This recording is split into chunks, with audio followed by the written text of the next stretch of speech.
At first, it's almost impossible to separate out the two. The fear overrides our common sense. So the fear of drowning is going to override your common sense, and people often merge the two. So people will often say, oh, I have a fear of drowning, because they fear drowning so much that your mind creates the vision of you drowning to stop you from going near the water, because your mind already knows that you're at risk of drowning because you are so fearful of it. So the two kind of merge together. So sometimes your fears can manifest themselves as reality because you're so fearful of it that you're more likely to make it happen, and the third eye then shows you the potential of it happening because you're actually more likely to make it happen just because of your fear of it. It's a self-fulfilling prophecy at that point.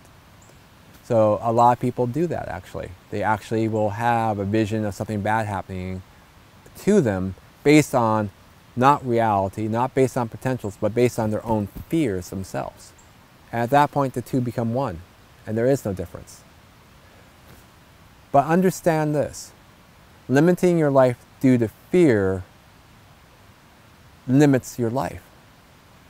You don't get to expand who you are. You won't see greater potentials. And so fears do limit the third eye. Fear blinds the third eye. And at that point, your third eye won't work in fear.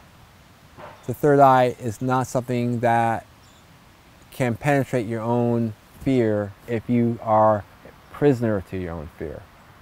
And when we talked about practices, part of the practices that we did talk about was clearing your body, clearing your mind. So if you clear your mind of your fears, it then clears your third eye to be able to see more reasonable potentials rather than only the most feared potentials. So understand, clear yourself in order to have the clearest visions. Otherwise, you only will see the things you fear the most, and that's kind of a sad and limited way to live life. But in a fear-based culture, that's very common.